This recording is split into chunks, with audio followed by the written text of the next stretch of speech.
And that is one of the most important parental responsibility ng isang Kristiyano. Kaya po yung aking worries na kung saan ay tumutukoy sa mga pangyayari sa ating paligid ay nais ko ipaabot din. Dahil hindi porket tayo ay isang Christian parents ay nagagawa natin agad yung kaparaanan na pwede natin agad palakihin ang ating mga anak at mabago ang kanilang mga ugali with godly character. Hindi po tayo ganon bilang mga magulang na may kakayahan agad. Okay. Na kung saan ang isang Christian parents must see to it that they should build a solid foundation para sa kanilang mga anak upang sa ganon ay makagawa ng tama mga ikinikilos at tamang pananampalataya na dapat sundin ng kanilang mga anak. Yung pong topic ko ay hindi lamang para sa magulang. Maaaring ito ay para din sa mga kapatid, tiyahin, kaibigan, na kung saan, kung paano ang magiging biblical parental ang ating dapat isagawa sa bawat isa sa atin. Ang pinakamahalagang importante, ang pinaka-importante regalo na binigay sa atin ng ating Panginoon ay yung ating mga anak. Ito ang pinakamalaki na kung saan ay ang magulang, ang ating mga kapatid, ang ating mga mahal sa buhay ay may malaking responsibilidad kung paano palalakihin ang ating mga anak at kung paano natin silang dapat i-guide. Kung kaya't ito ay tinatawag na biblical parenting.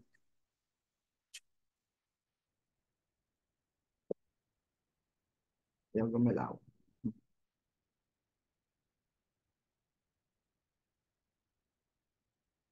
Kung aasa lamang po tayo sa ating mga likas na ugali o likas na ugali ng mga tao, ay masasabi nating ang kabataan ay hindi makakagawa ng mga tamang desisyon upang maging mabuting mga Kristiyano. Sa ngayon, ang mga kabataan ay ibang klase na. May mga ugali sila na kung saan sila ay makasarili at maiksi ang kanilang mga desisyon. Kung kaya't ang pangangalaga o pangunguna ng magulang ay importante. Nang sa gayon ay magulang. Alam nyo, kadalasan hindi tinuturo natin. Ang sinasabi natin ang sinusunod ng magulang, ng mga bata.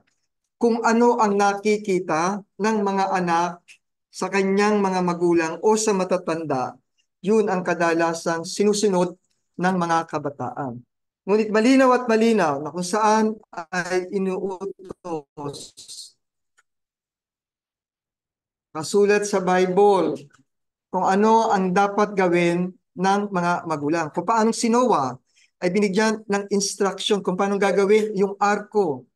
Gayon din, ang mga magulang ay binigyan ng mga katuruan na dapat isagawa kung paano ang pagpapalaki ng tama para sa kanilang mga anak. Hindi po inilabas lang ang anak. Hindi lang po ganon ang role ng isang magulang. Nagbigay ng instruction ng ating Panginoon sa Proverbs 22:6, turuan mo ang bata sa dapat niyang lakaran. At pagka tumanda man siya ay hindi niya ito hihiwalayan. So napakalaki ng responsibilidad natin bilang mga magulang. Ano po ba yung tinatawag nating biblical parenting? When we're talking about biblical parenting, ito yung kaparaanan na dapat gawin ng mga magulang kung ano ang dapat ituro sa kanilang mga anak in accordance of our religious beliefs. and value, na kung saan ay dapat nating ikatkat sa isipan ng ating mga anak ang isang malakas na moral and spiritual foundation. Maraming mga paraan kung paano natin maituturo ito sa ating mga anak. Yung pong kahapon na balita, o nakailang araw na balita, okay? Kung nanonood kayo lagi ng balita, ang ina ang nagturo sa anak, humarap sa kamera para maging subject for, ang tawag natin doon, yung pagkakakitaan at panonoorin siya ng mga foreigners. Hindi po yun ang tinuturo sa God parenting. Gagamitin mo yung anak mo para sa kapakinabangan mo upang kumita ng malaki, hindi po yun. In accordance with religious beliefs and values, in order to instill a strong moral and spiritual foundation, na magkaroon tayo ng takot, magkaroon tayo ng paniniwala sa kahalagahan ng ating pananampalataya. Nasabi ko noon, ng mga nakaraang kong pagtuturo, ang iba't ibang uri ng magulang.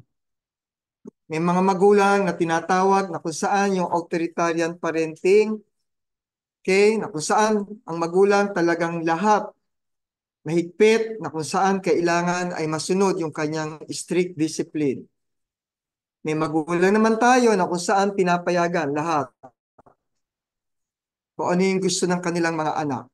Wala silang pakialam kung ano yung maging desisyon ng kanilang anak, walang rules na sinusunod o ini-implement ang magulang. Meron namang mga magulang na kung saan they give a lot of freedom. Kaya madalas tatanungin natin ang ating sarili bilang mga magulang, anong uri ng magulang tayo nabibilang? O anong uri ng Kristiyanong nasa matanda o nasa mataas na kalagayan bilang magulang ng ating mga anak? Ikaw ba isang authoritarian, isang permissive, o ikaw yung tinatawag na walang pakialam na magulang? Kung ikaw ay isang magulang na concerned ka sa kinabukasan o sa mangyayari sa iyong mga anak, lagi mong ikakatkat ang nasa Deuteronomy 6:7 at yung sasalitain tungkol sa kanila. Pagka ikaw ay nakapo sa iyong bahay, at pagka ikaw ay lumakad sa daan, at pagka ikaw ay nahihiga, at pagka ikaw ay bumabangon. Walang oras, walang kapaguran, walang lugar, walang limitasyon na dapat nating gawin bilang isang magulang. Ngayon, mga magulang, pasensya na mga anak, sa sobrang busy. Iilan na lang po ang mga magulang na walang panahon. Kasi nagtatrabaho si mama, nagtatrabaho si papa.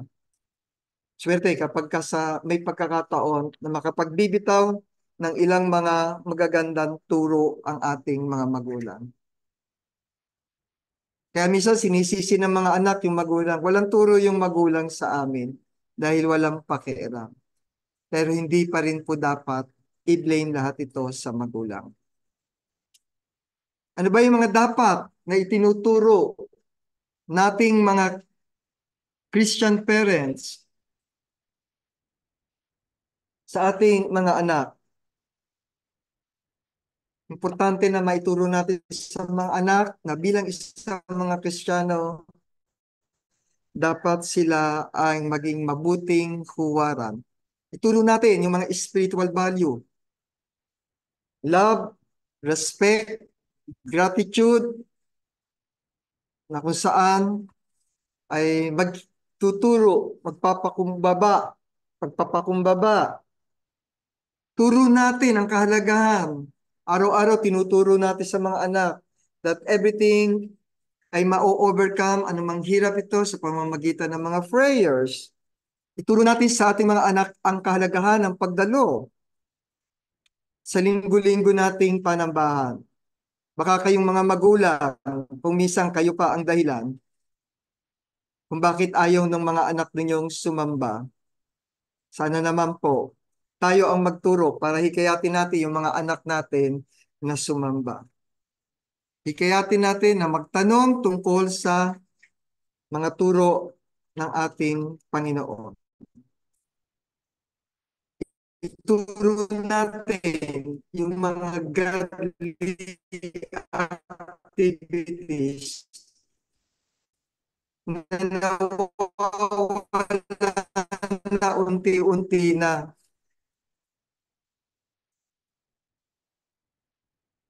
Kaya maswerte kayong mga kabataan kapag may magulang kayo nagtuturo. May nakakasama tayong ritual responsibilities na dapat gawin nating mga magulang upang ng godly characters. Una, parents must be a good role model. Sa lahat ng mga bagay ay magpakilala kang ikaw ay isang udiran sa mga mabubuting gawa. Paano ka susundin ng iyong mga anak kung ikaw na magulang ay walang magandang ipinakikita sa kanila? Bay si tatay ko, hindi ko pwedeng pagtiwalaan kasi si tatay ko ay lasenggo. Si nanay ko, sugarol. Hindi mo po makikita sa kanila yung tinatawag na role model. Yung, at sa iyong aral ay pakilala mo ang walang kamalian, ang kahusayan. Pangungusap na magaling na di mahahatulan upang sila na nasa kabilang panig ay mahiya nang walang anumang masabing masama tungkol sa atin. Siyempre nga naman, kapag ang pinakita sa inyo ng magulang nyo ay masama, pwede nyo sumbatan. Totoo yan. Eh pa, bakit ganyan? Hindi ka sumasamba. Ba't mo kami pipilitin sumamba? Ikaw hindi ka sumasamba. Babawalan mo ko uminom ng alak. Eh, ikaw to, laging may alak sa bahay. So kung anong nakikita sa atin ng ating mga anak, yun ang maaaring gayahin. Kaya bilang mga magulang, you have to be a good role model.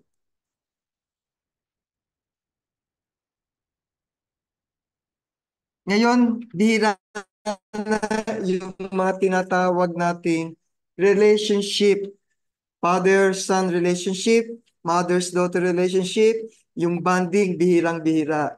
Pero sa kultura nating mga Pilipino, masarap talaga yung every time meron tayong bonding. Ginagawa pa rin natin. Pero sa ibang bansa, bihirang-bihira na, may tinatawag na mga personal relationship. Kagandahan lang sa kultura ng Pilipino po, tayo po ay may magandang relationship. But what is important, being a Christian parents, ay maibuild natin ang tamang relasyon sa ating mga anak.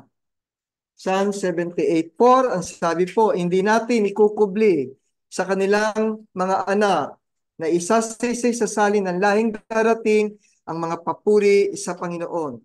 Kailan ka magkakaroon ng pagkakataong ibahagi yung mga turo at aral ng ating Panginoon kung wala kang oras at pagkakataon?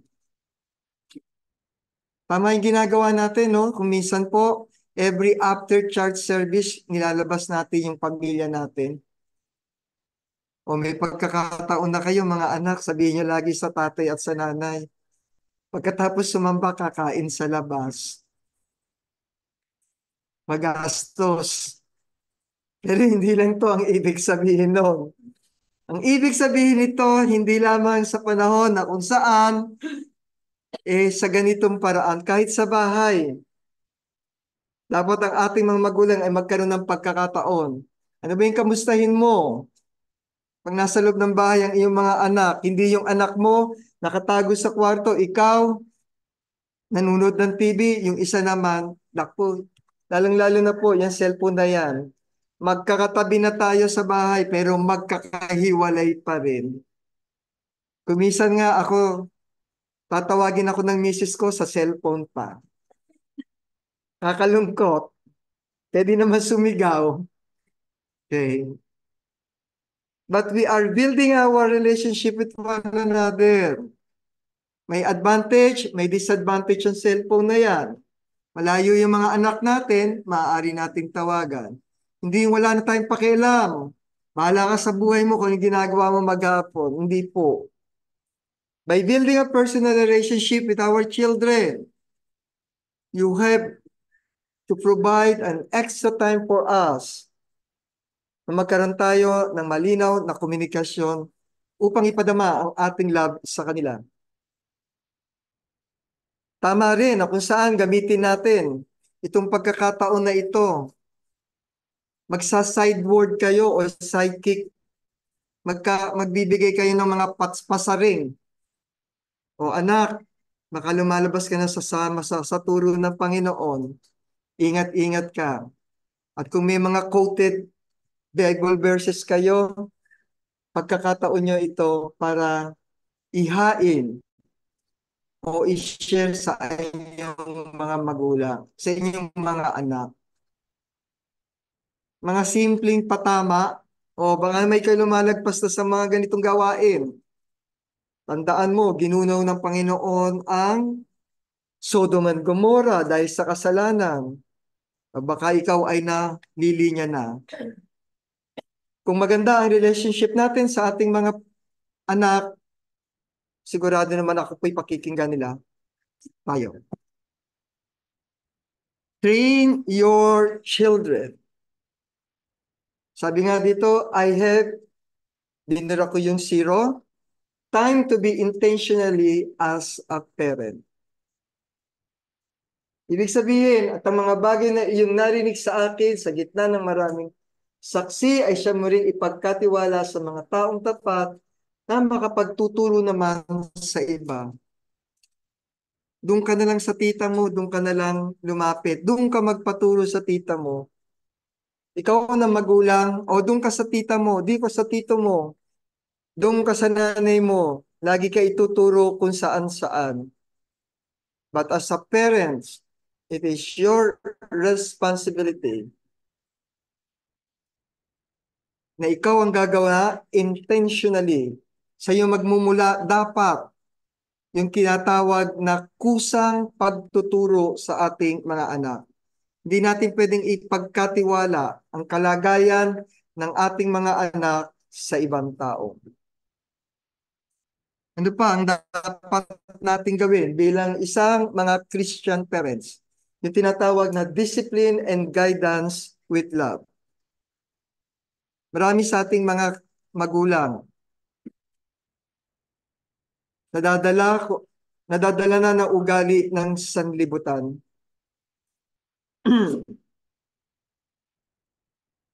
Minsan nakakahiyaan na nating maging expressive kung paano natin i-share yung love. Sometimes hindi natin masabi-sabi yung salitang I love you, anak.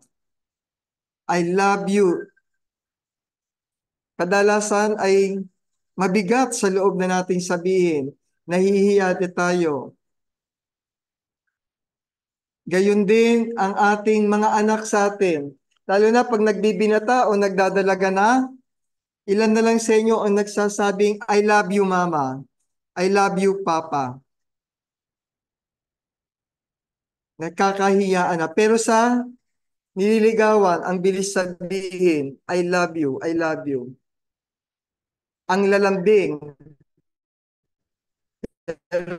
sa magulang, hindi masabi. Gayun din ang anak, ang magulang sa anak. Kapag wala kang love sa iyong magulang o sa iyong anak, ingat na ingat kang saktan. Mapapansin niyo po yan. Takot na takot kang masaktan ang iyong anak. Minsan, dahil dito, nawawala yung inyong relationship sa bawat isa. But the Bible teaches us, as a Christian parents, we have to discipline and guide our children with love. Huwag mong ipagkait ang saway sa bata, sapagkat kung iyong hampasin siya ng pamalo, siya'y hindi mamamatay. Takot na kami mga magulang ko minsan kasi may batas na eh. Ano yung batas na umiiral ngayon? yung bawsi, na kapag nasinasaktan daw ang mga anak, pwede nyo kaming ireklamo. Pwede nyo kaming ipakulong ng magulang daw. Depende yun. Hindi ka porket nanakit o nagsaway ng anak mo, ay kukulong kami agad. Hindi po yun. Tinitimbang ang gravity, ang bigat ng ginawa ng magulang sa kanyang anak bago ka ireklamo ng bawsi. Pero bilang isang Kristiyano, tungkulin namin na kayo ay sawayin, paluin, ituwid sa maling ginagawa ninyo. Sabi dito, iyong hampasin siya ng pamalo at ililigtas mo ang kanyang kaluluwa sa Seol.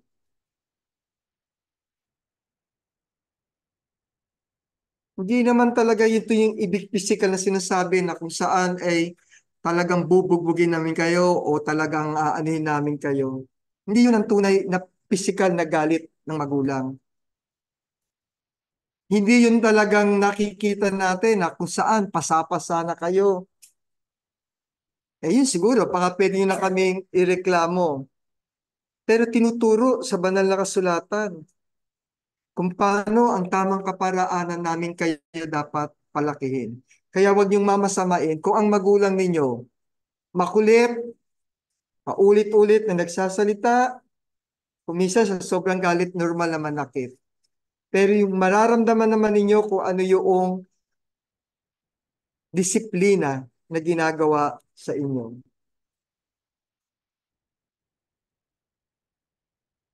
Okay?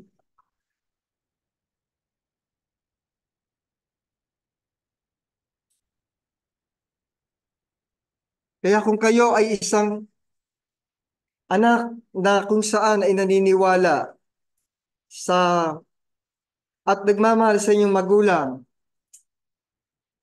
okay?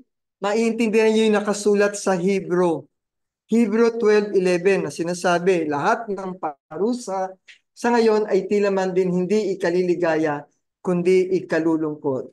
Gayunmay pagkatapos ay namumunga ng bungang mapayapa ng katwiran sa mga nagsisipagsanay sa pamamagitan ninyo.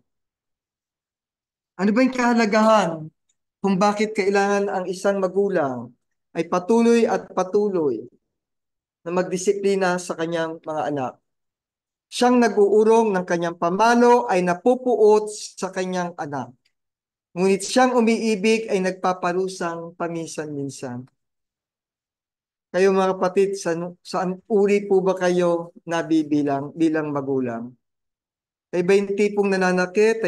O kayo yung tipong nagtotolerate ng ugali ng mga anak ninyo? Sabayin mo ang iyong anak at bibigyan kanya ng kapahingahan. Oo, bibigyan ng kaluguran ang iyong kaluluwa. Napakatigas naman ng loob ng anak natin kapag ka sa ating patuloy at patuloy na pagga-guide sa kanila at pagdidisiplina, wala silang matututunan sa ating mga sinishare sa kanila.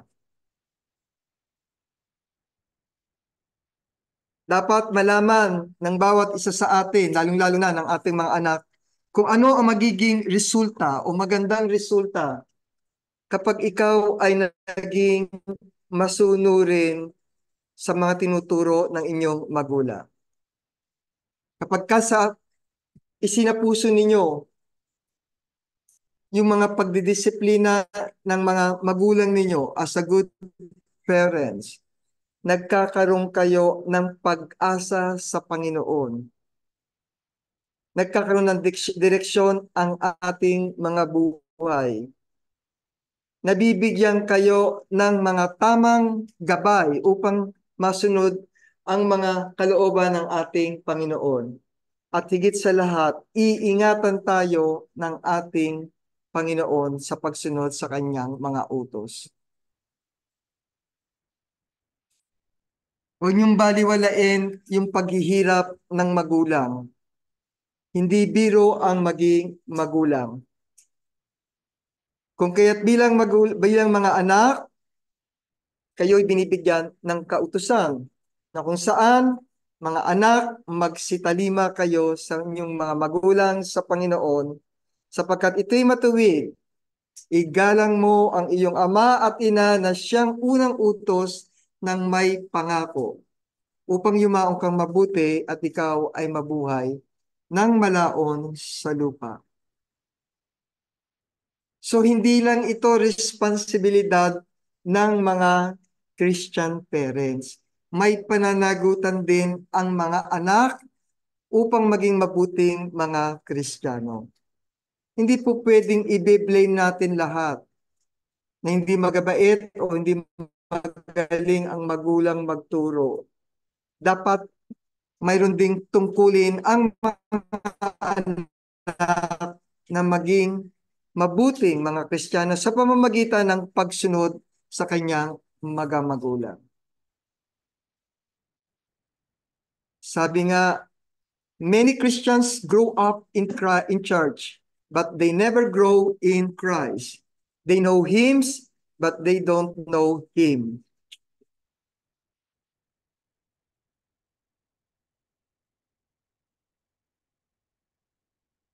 Okay. Kaya bago po magkaroon uli ng Noah's Ark o yung muling lilipunin, lagi natin sinasabi, malapit na, malapit na. Tayo po bang mga magulang, nagawa na ba natin ang ating tungkulin sa ating mga anak? At tayong mga anak, nagawa na din ba natin ang mga tinuturo sa atin ng ating mga magulang? Napakabigat na responsibilidad ang maging isang magulang. Dapat ay malaman natin ang kahalagahan nito sa pagpapalaki sa ating mga anak dahil bilang mga isang Kristiyano, ang mundong ginagalawan natin po sa ngayon ay hindi na kagaya nung panahon ng mga nauna. Pansinin niyo po, noon 100 years nga, ang sabi nga sa panahon ni Noah, tayo swerte na kung umabot ng 80 to 100 years. Kailan pa natin ituturo sa ating mga anak ang tamang paraan kung paano mabuhay bilang isang mga Kristiyano at kung ano ang mga godly characters na inaasahan sa atin. At bilang pangwakas, nais ko pong iwan kung saan ang mga Bible verses on how to be a very good or a biblical parenting. Does God parenting result in godly children? Tayo po ba'y nakakaganap sa inuutos ng ating Panginoon bilang mga Kristiyano, magulang, sa pagpapalaki at pagpapagtuturo sa ating mga anak? Ilan lamang po ito sa ilang mga chapter and verses na maaaring magamit ninyo, gabay, nang sa gayon po ay makatulong sa pagpapalaki at pagsasaayos ng ugali ng ating mga anak. Sana po ay magbigay ako ng kaunting mensahe. At sana tayong mga nandito, mga anak, ay magturo sa ating magiging future family ang kahalagahan ng biblical parenting sa mga susunod na henerasyon. Gandang umaga po sa inyong lahat.